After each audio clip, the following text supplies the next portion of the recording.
This podcast is part of E2C Network, where we share the whole Auburn experience. David Housel described it best. We are living the whole of the Auburn experience. You can quantify it, you can qualify it through a variety of methods, times, people, places, things, experiences. But at its heart and at its core, it is all about Auburn sports, Auburn culture, and of course, the Auburn family.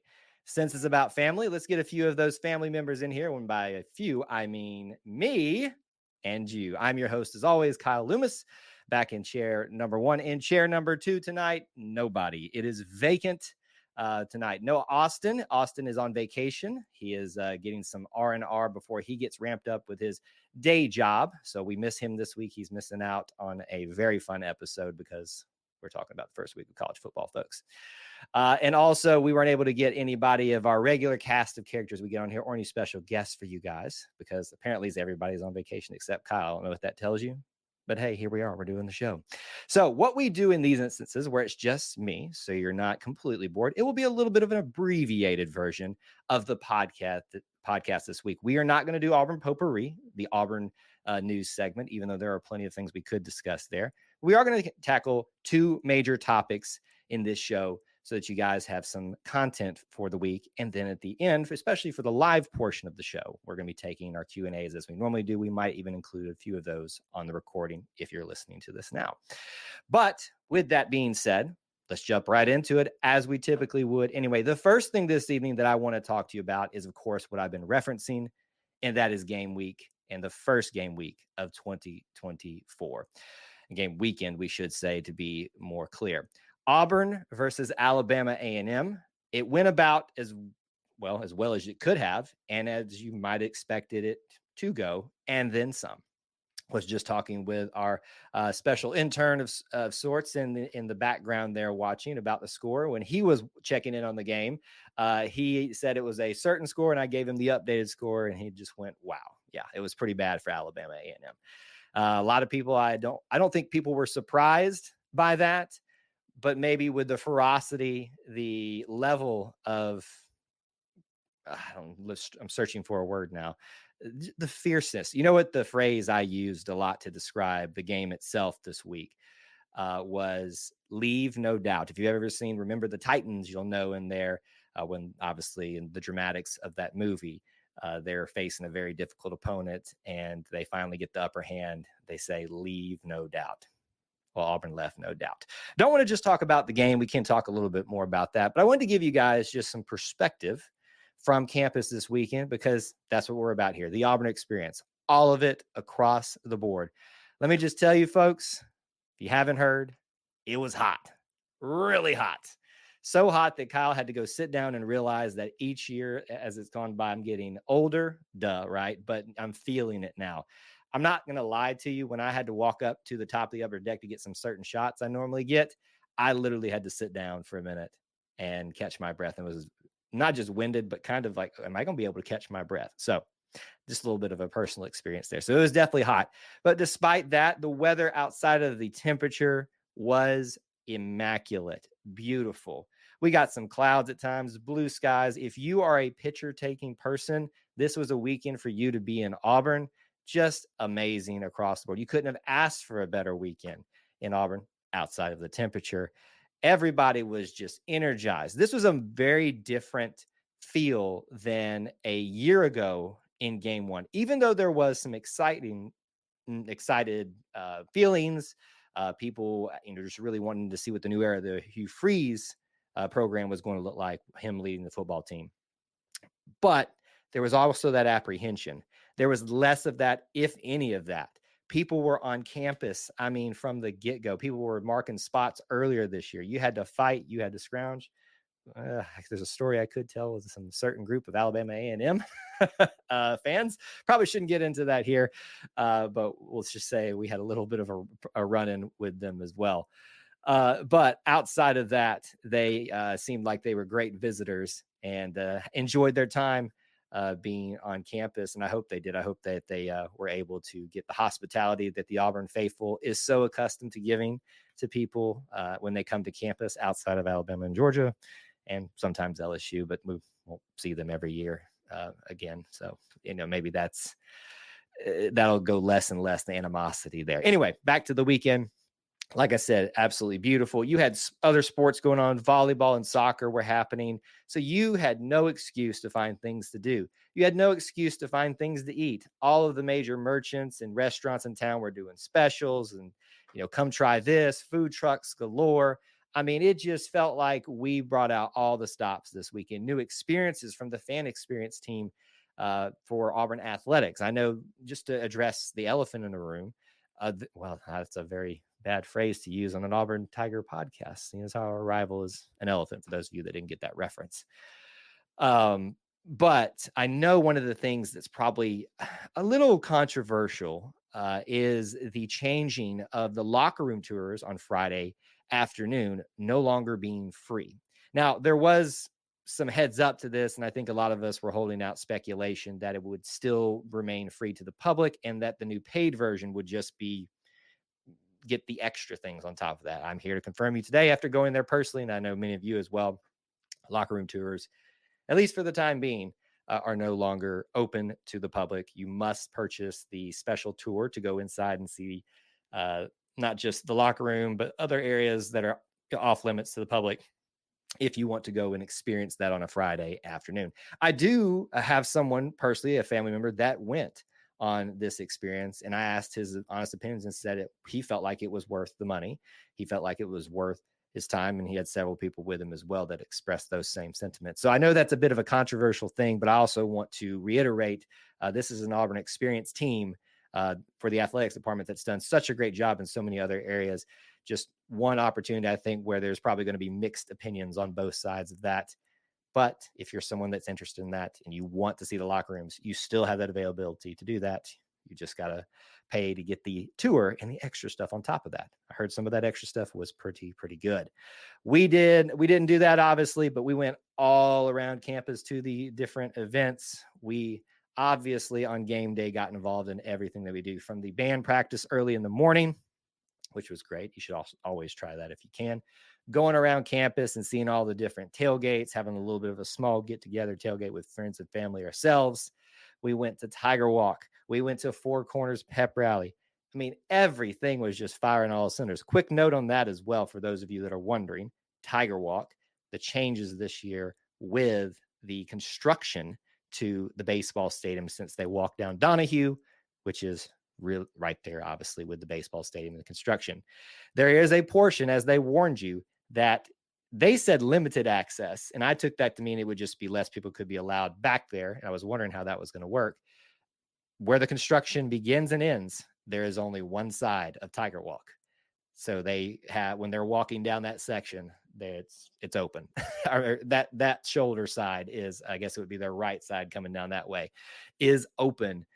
No fans on that side. So if you're in that section watching Tiger Walk, you got to be extra loud, pumping the noise so they feel it, until they get to the other end of that and open back up to the double-sided fan lines. We obviously are always at the banner. So if any time that you want to come and say hello, we're going to be there. By the way, just a shout out to so many people who are viewers, who are listeners, who came by and saw us, myself and several other people who were there and just hung out. Felt like we had a little party going on over there, and we've always got people that show up to say hello during that time. But this was the biggest crowd that showed up, and everybody getting to know each other, I felt like, in a long time. So that's exactly what we envisioned when we said, if you want to hang out with me or anybody else that's associated with the E2C network, the Auburn Experience, Tiger Walk in front of the banner before Tiger Walk is the best time to do it, because we're all just waiting there. Anyway, Tiger Walk, even with those changes, was great. We talked a little bit about the game at the start. We're not going to dive into the X's and O's here. I would highly encourage you to check out our, I want to call them sister podcasts, but because they're part of our network. Our other podcast, No Huddle, which is done by AJ and Jared. They're going to be a little late this week too, just because they are, as everybody else was this week, and apparently on vacation. Apparently Kyle is the only one who doesn't go on vacation this weekend. They will be giving you a lot of that X's and O's discussion, but much later in the week. So be looking for that. But what I can tell you about this is 73-3. Holy cow, folks. I literally turned around and asked the question, what the heck is going on?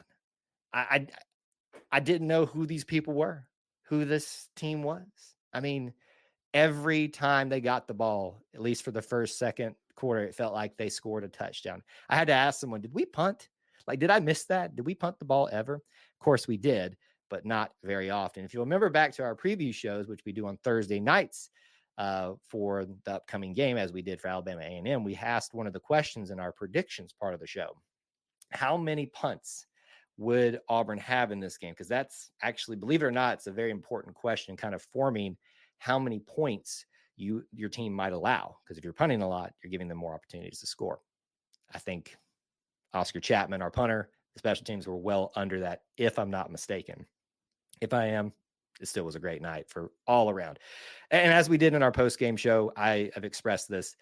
There is no, I want to say legitimate, but hardcore complaint about this game.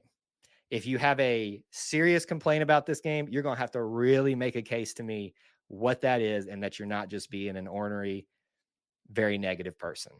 There really was nothing to be mad about this game. I've seen other podcasts out there put the phrase, was this the perfect opener? I would tend to agree. I'm struggling to think of anything like just hardcore that would be a complaint. Minor things such as the end of the game, some of the backups fumbling the ball that kept us from breaking the scoring record. It is annoying. It's such an Auburn thing to do when it's right there. We still didn't do it.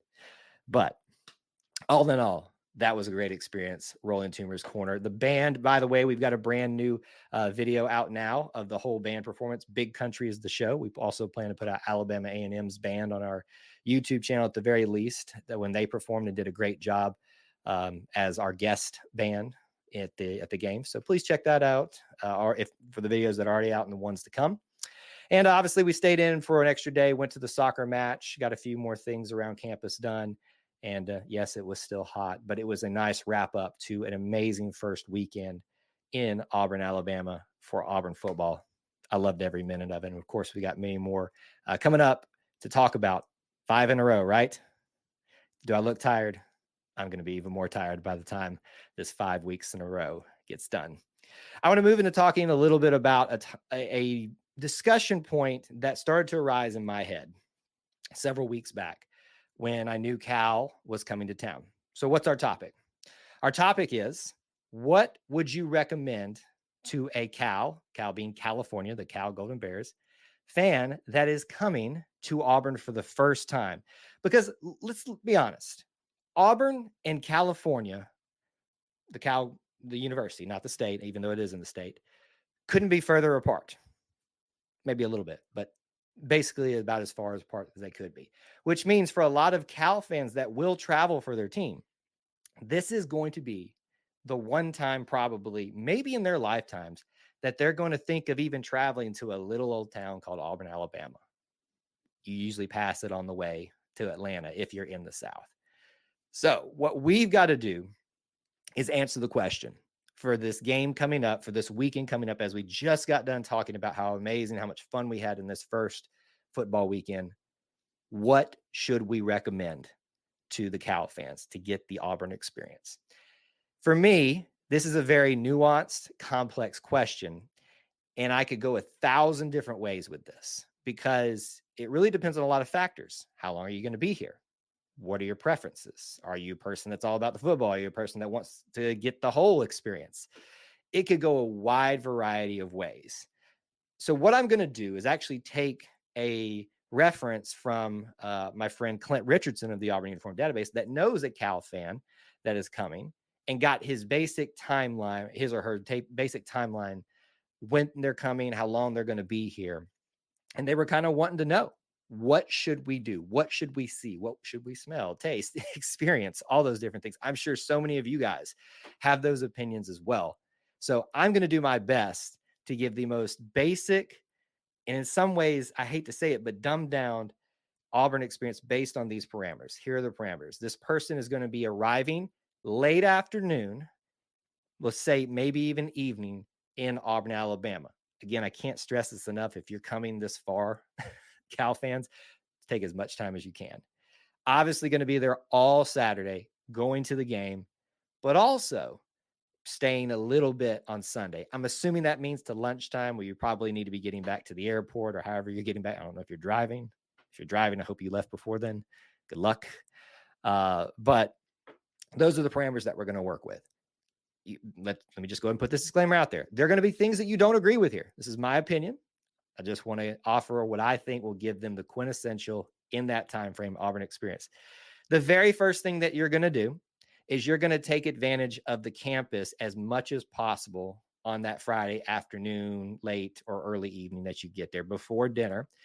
If Toomer's drugstore is still open, the world famous, I say world famous, we think it's world famous, Toomer's drugstore with the world famous Toomer's lemonade. Do not even try to put this off. You have to go and do this, because even if you're not a lemonade person, if you're not someone that's even that excited about it, you just want to be able to say that you tried those landmarks. So for me, that's what you got to go do. Get into town. I think parking for the most part at that point in the day is going to be free in the vicinities around there. You're going to go to Toomer's drugstore. You're going to go get a lemonade. You're going to try it. It's going to be just as sweet as it is tart, and tart as it is sweet.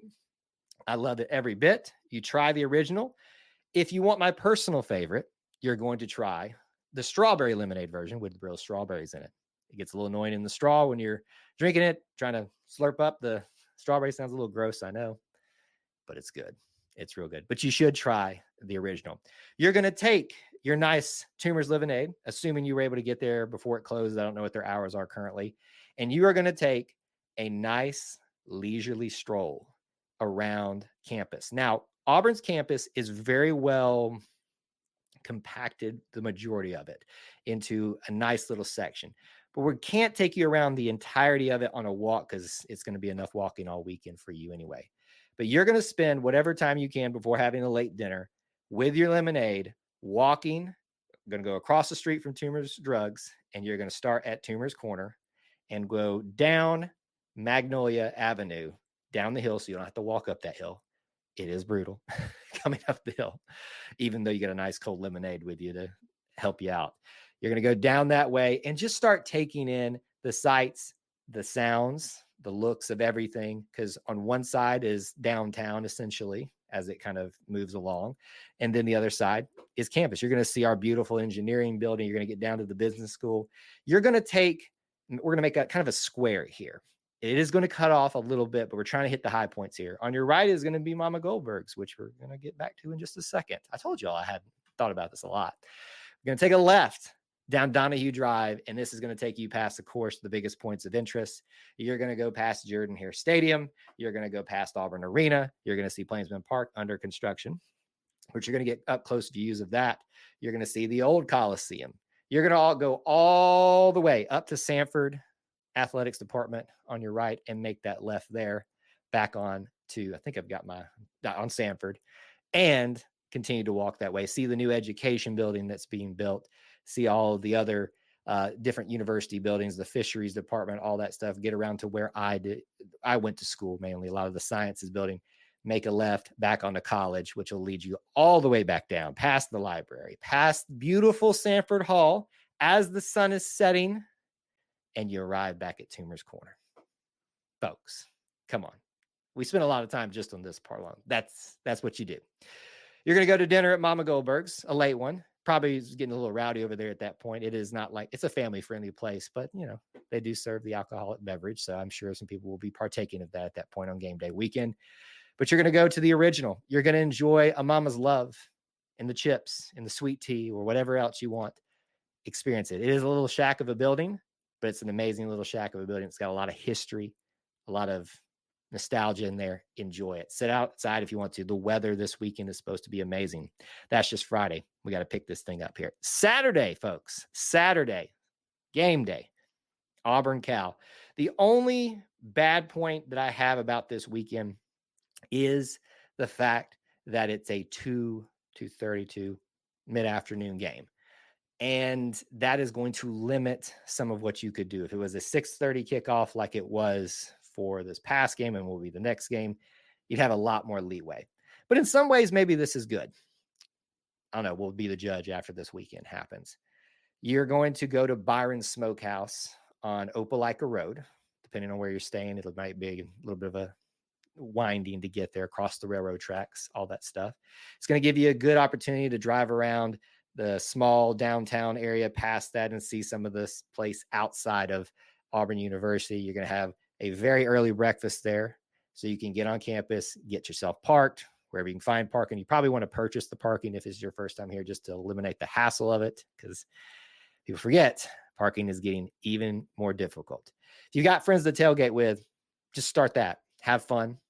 But I would highly encourage you, since you did just a big box around campus the day before, you probably want to spend some time in the early morning. Even though the weather is going to be nice, it's going to be a lot cooler. It still will get warm. That humidity will set in. And you're going to want to kind of walk some of that inner box that we talked about. Go to places like the beautiful, complex, enigmatic monstrosity that is Haley Center. And I do mean that tongue in cheek, because I do love Haley Center. But when you go there, go to the university bookstore. You're going to probably want to say hey to the students from 1970s that are still lost in there from their 8 o'clock class they left from and weren't able to find their way out from. If you're an Auburn person, you know. So say hi to them. They're still lost in there somewhere. Go see Haley Center. Go into the new-ish. It's pretty old now, but it's still somewhat new to some people. The Melton Student Center. A lot of different things to see in there, from the gaming center to the great lounge area that you can sit in there and watch some games if you want to get out of the outside, even though the weather is going to be great. There is so much to see and do in there. Maybe go into the library and see that if you want to see who's studying on a game day. There are some. I've seen it before. And just tour some of the other ins and outs of the inner part of campus. Enjoy the tailgating. But here's where the rubber meets the road. How are you going to experience Auburn football? These are your points of interest that you have got to hit. Tiger Walk. It will start 2 hours before kickoff, which I believe is 2:30, if I'm not mistaken. Whatever it is, 2 hours before kickoff is when Tiger Walk starts. My recommendation for you, if you want to experience to its fullest, come find your spot an hour before. I know that seems a lot. You will be waiting there a long time, but you will not regret it. An hour before. Take in Tiger Walk. As soon as Tiger Walk ends, they pass by you. You're going to walk down towards the stadium. Get as close as you can to where those two roads meet, Heisman and Donahue, and you're going to wait there 45 minutes as everybody else congregates and gathers, and you're going to see the band march together and meet at that cross intersection there, and you're going to experience Four Corners Pep Rally. All the bands, beautiful sounds, everybody together. I know you're a Cal fan who's wondering about this. It may not be as awesome to you, but you'll get to experience what our traditions are, what our experience is all about. Immediately, you're going to go into the stands. You're going to go into the stadium, get yourself comfortable, get yourself something to eat. If you've eaten lunch or not in there, Kaneka dog in there, pretty good. Then, when you're in your seat, take all the surrounding sights and sound, and you're going to wait for the beautiful War Eagle flight. We'll explain this later on another show or something. We're not going to get into the whole where the Tigers, we have a War Eagle thing. One of the greatest traditions in college football. Hopefully there's a flyover from a military jet or something like that you can experience. The band taking the field, the intro videos, all the sights and sounds. And hopefully you'll still get some of the experience of the special effects they do, even though it's during the daytime. Maybe some clouds will come in and some of that will show up. But it's going to be a cool experience for that. Enjoy the game. Tigers are going to win, hopefully. But I hope you guys will still enjoy the experience of that. Let's just assume that we win, Cal fans. I'm sorry. Let's just assume. You can disagree if you want. You're going to probably hope that we win in some way if you want the full experience. So then you can go immediately from there, after listening to the band play the alma mater at the end of the game, and go back to Toomer's Corner, follow the crowd. They're all heading there. And you're going to see one of the wildest, craziest, probably confusing things you'll ever see. Legal rolling of someone's property of toilet paper. Everywhere, as far as the eye can see, will be looking like snow at some point. You can be confused by it. We love it. Y'all are probably a little weird too, but take that in. That is part of the Auburn experience, of course, assuming that we have won the game. I do hope for your benefit of experiencing things that will happen. Outside of that, Sunday is one of those days where I would just say you take it leisurely and go do things. There are going to be some other athletic events such as volleyball and soccer, which I would highly recommend, but we're trying to smash way too much into one weekend. There are plenty of other places you could eat, plenty of other places that you could try, and all of them are great. Plenty of things you could do. You could buy for different tours from the university, things like that, depending on your time. But folks, Auburn can't be swallowed up in one day. Auburn can't be taken in 2 days, one weekend. It is an experience, and that's why we do this podcast here. So I hope this is helpful for you, the Cal fans, maybe even for you, the Auburn fans that haven't thought about this yet. And maybe you can share this out with anybody that's interested in coming and get that Auburn experience for the very first time. What we want to do for the rest of our time tonight is I want to take a Q&A part of the show. We want to address maybe some comments, questions about this past weekend, anything going on in Auburn news right now. See, some people have been doing that as we've been watching. And we've even got some requests that we asked for from our Patreons this evening, if they would like to have some topics brought up and things like that. So that's what we're going to do with the rest of our time, as long as that takes us. For the most part, we'll wrap up probably a little bit sooner tonight. But let's take one from our Patreon people first, and then we'll get to people in the chat. So go ahead and start dropping those in now if you haven't done so. This is from Ann W., one of our Conquer Club. It's our Patreon. You can go there through patreon.com/Conquer Club if you want to sign up, get other perks, such as our Discord and other different levels that give you things if you want to go check that out. And our one link on YouTube gets you there. Anne says, she's got two questions actually. What did we learn about the offensive line in the first game? It's a great question, Anne. The problem is we didn't learn anything legitimate. We cannot say that we learned anything legitimate about pretty much anybody in this game, because the opponent clearly was not up to snuff. No offense, Alabama A&M fans. I think y'all probably gone away from our channel and our content at this point, but it's the reality of the situation. It's FBS versus FCS. What you can see is who was playing, who was getting rotated in, especially during that first quarter, second quarter, before the backups really started working in. But I'm not trying to avoid the question. I just don't know that you can take anything definitively away from specifically what you were asking about offensive line play this weekend. Now, Cal, as we just were addressing with what they should be checking out, Cal, I would say this: they are going to be a Power 5 opponent. They may be able to show us a little bit more, definitely of a challenge, but what that offensive line is going to look like. Are they protecting Peyton Thorne as much as it looked like they were at times? Are they going to create more room for the running backs? Only time will tell. I don't know that there's anything we can take away from that. Second part of her question, are there any key areas where injuries would expose a depth problem? Personally, at this time, I do not know of any. I listened to the press conference after the game, and it didn't seem, unless I mislike it, that Coach Hugh Freeze said any new injuries or things like that. So I think your best bet on getting information for that is going to be his weekly pre-press conference, which is Mondays. It was supposed to be before lunchtime, then it was after lunchtime. They'll let you know on social media. So that would be a great time to get an update on that. He's usually pretty open about sharing those things. But to somewhat answer the question as best I can, we've always been a little bit concerned, coaches have, about the depth at the defensive line. Linebackers, there's some guys that have had some very nagging injuries even throughout spring and fall. That could be a problem. Over time, this is going to be a question that we really need to pay attention to and ask. But right now, it sounds like we're doing all right. Alex McPherson, who's been dealing with that other issue, not an injury, but just a health issue, seems to be getting a lot better and is getting closer and closer to being back as the starting kicker. Although shout out to Towns Magoo, who did very well in his stead in this past game. So that's how I'd answer those couple of questions from you. Let's look at some comments and questions from people that popped in. And we said this on our last stream, but I do want to give a shout out to John Moss for becoming a new YouTube channel member. He gave me a notification here since we made this stream so early last time. A lot of other people were checking in and saying hello. And I see that you were here as well. We got your question in. Let's see here. Corey said, Kyle, what can we expect if we put up an Alabama A&M score on Cal. What do you mean? He says, what can we expect if we put up an Alabama A&M score on Cal? If we put up 70 points on Cal, well, no one's going to take any of my advice ever again if they're a Cal fan, because they're going to be so mad at us. If we do that, people are going to lose their minds in a good way.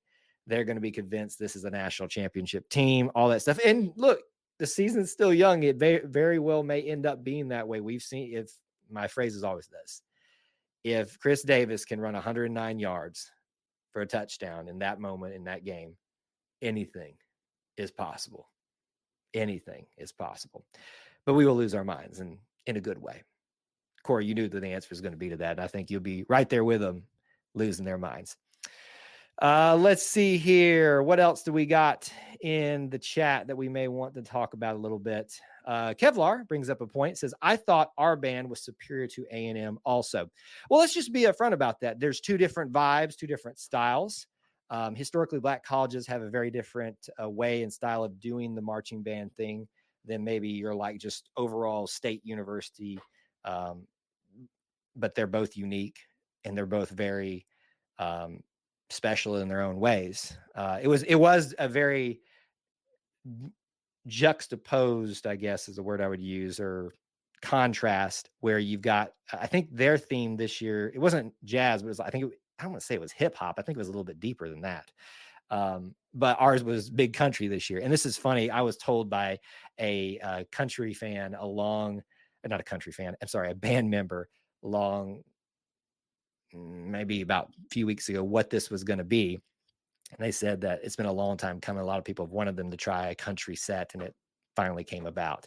Some different takes in there. If you haven't seen the video, go check that out. I wouldn't say either one's superior because they're so different in the way they do things.